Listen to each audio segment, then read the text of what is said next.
Hello जी दोस्तों, ये MS classes में आप लोगों का स्वागत है। तो दोस्तों आइए हम लोग बात करते हैं इस सेशन में कि पीपीबी सांद्रता क्या होता है। इसे जानना बहुत ही आवश्यक है दोस्तों। और दोस्तों सेम इसी से पहले मैंने एक और लेक्चर बनाया था जिसका नाम क्या था, पीपीएम। ठीक, ये लेक्चर आप लोग अटेंड किए होंगे। तो दोस्तों जिस प्रकार आपने पीपीएम के बारे में समझा, इसका मतलब यह होता है कि पार्ट पर मिलियन। ठीक, वैसे एक और होता है पीपीबी जिसका नाम होता है पार्ट पर बिलियन कंसंट्रेशन। ठीक, क्योंकि हम लोग क्या पढ़ रहे हैं, हम लोग सीख रहे हैं यह चीज की सांद्रता क्या होता है। क्योंकि हम लोग चैप्टर क्या चल रहा था, बिलियन। क्योंकि हम लोग ये चीज भूल जाते हैं कि चैप्टर क्या पढ़ रहे हैं, कभी कभी ऐसा होता है। तो आप लोग चैप्टर को ध्यान में देते हुए आप लोग चैप्टर में जो विलियन था, जो सोल्यूशन था, उसमें हम लोग जो सांद्रता था, सांद्रता के पद में आज का जो लेसन होगा, इस सेशन में हम क्या समझेंगे कि पार्ट पर बिलियन क्या होता है। ठीक है, इसके बारे में समझेंगे। क्योंकि सांद्रता पढ़ रहे हैं तो कौन सी सांद्रता पढ़ रहे हैं, हम लोग पढ़ रहे हैं कि पार्ट पर मिलियन सांद्रता, बिलियन सांद्रता। ठीक, तो ये चीज आपको ध्यान देना है, मिलियन और बिलियन।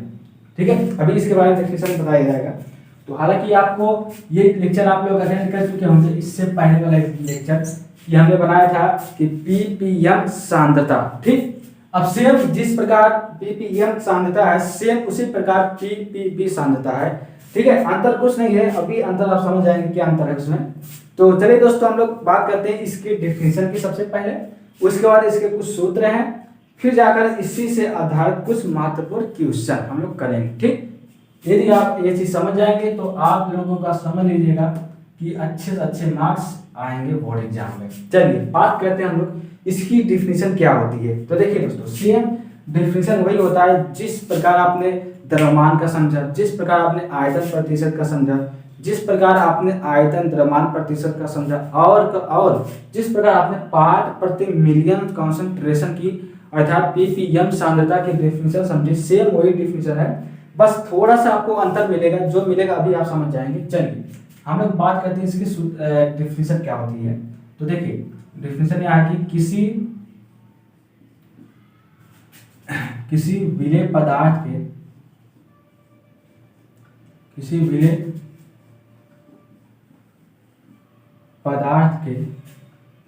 के भार भागों की वह संख्या, भार भागों की वह संख्या जो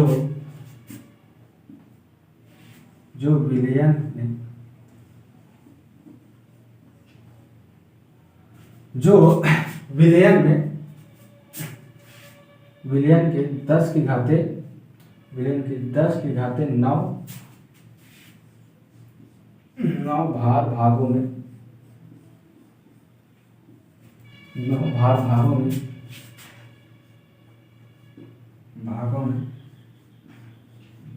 उपस्थित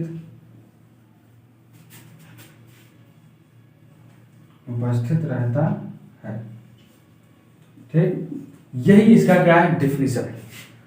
आप लोग इस डेफिनेशन से क्या सीख मिलेगी आपको, ये चीज समझेंगे बाद में।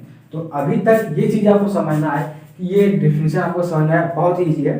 क्योंकि ये डेफिनेशन आप बहुत कई लेक्चरों से सीखते हुए आ रहे हैं। यदि अभी तक आप सिर्फ इसी को नहीं समझ पाएंगे तो आप लोग क्या कर सकते हैं, आप ही बता सकते हैं।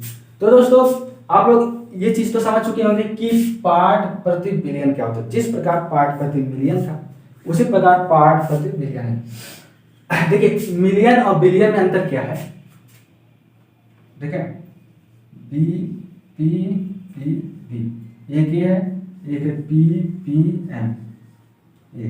ठीक है, इन दोनों में अंतर क्या है, देखिए अंतर क्या मिलेगा आपको, ये चीज तो आप समझ चुके होंगे कि किसी विलेय पदार्थ के भार भागों की वह संख्या जो विलयन के 10 की घाते 9 भार भागों में क्या रहता है, उपस्थित रहता है, उसी को कहते हैं क्या, पार्ट प्रति बिलियन कंसंट्रेशन। ये चीज आपको समझना है। अब देखिए अंतर क्या मिलेगा इसमें, देखिए जो डेफिनेशन पार्ट प्रति बिलियन का है, सेम वही डेफिनेशन पार्ट प्रति मिलियन का है। अंतर देखिए, जब पार्ट प्रति मिलियन आप देखेंगे, बिलियन देखेंगे, इसमें क्या होता है, इसमें 10 की घाते 9 और इसमें क्या होता है कि 10 की घाते 6।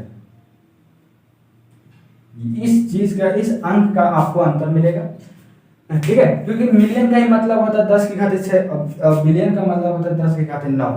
ठीक, बस इसका आपको अंतर मिलेगा, बाकी डेफिनेशन वही है, सूत्र वही है, हर चीज सेम है। ठीक है, चलिए आप ये चीज देख चुके हैं।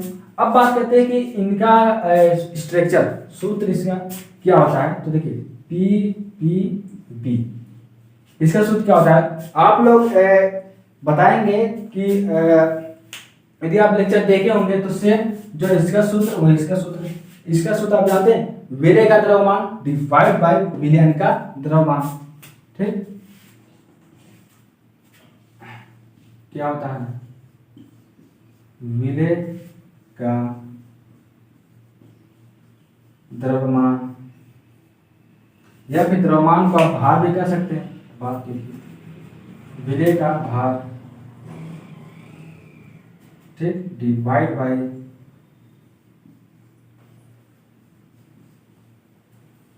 विलयन का भार।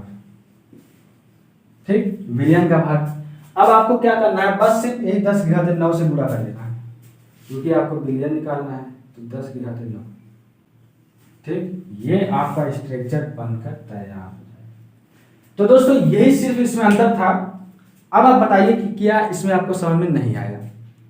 आई होप दोस्तों आपको ये चीज़ें समझ में आ रही होंगी और ये हर चीज़ आप समझ चुके होंगे। और यहाँ पर आपको थोड़ा सा नहीं दिख रहा होगा, इसका मतलब क्या होता है, कॉन्सेंट्रेशन। ठीक, कॉन्सेंट्रेशन है और कॉन्सेंट्रेशन मतलब होता है क्या, सांद्रता। ठीक, चलिए अब हम लोग क्या कहते हैं कि ये जो डेफिनेशन है, सेम डेफिनेशन आपने समझ लिया कि जो मिलियन का होता है सेम वही बिलियन का होता है। ठीक, अब ये चीजें जो आप समझेंगे, जो आप सीखे हैं, सेम इसे अप्लाई कैसे करना है, तो ये चीज आपको जब क्वेश्चन कराए जाएंगे तो वहां पर आप समझ लेंगे।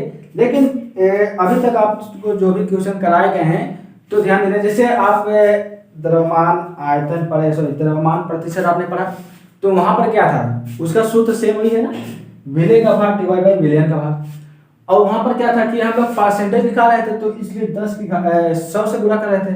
और यहाँ पर क्या कर रहे हैं हम लोग, यहाँ पर हम लोग जैसे बिलियन निकाले हैं, मिलियन निकाले हैं, बिलियन निकालेंगे तो 10 की घाते 9, यदि मिलियन निकालेंगे तो 10 की घाते 6। बस यही है, बाकी हर चीज सेम है और कोई इसमें दिक्कत वाली बात नहीं, और हर एक चीज एकदम ही इजीली है। इसे आप अच्छी तरह से समझ कर रखेंगे, जिसके कारण हम लोग यदि नेक्स्ट वीडियो में इस पर आधारित कुछ महत्वपूर्ण क्वेश्चन करेंगे तो वहां पर हमें किसी चीज की समस्या नहीं होनी चाहिए। क्योंकि आप जानते हैं यदि आपको किसी भी कंटेंट का यदि आप उसे, जैसे कोई भी आपके पास हेडिंग है, तो यदि आप उसका डिफिनेशन या और साथ ही साथ डेफिनेशन भी याद होना चाहिए, उसके साथ उसका कुछ स्ट्रक्चर भी याद होना चाहिए, तो जाकर के आप कोई भी सवाल होगा आप आसानी से सॉल्व कर सकते हैं। मेन चीज यही है। तो दोस्तों आई होप दोस्तों ये चीज आप अच्छी तरह से समझ चुके होंगे। अब दोस्तों हम लोग मिलेंगे इससे कुछ आधारित क्वेश्चन पर। तो दोस्तों तब तक के लिए जय हिंद।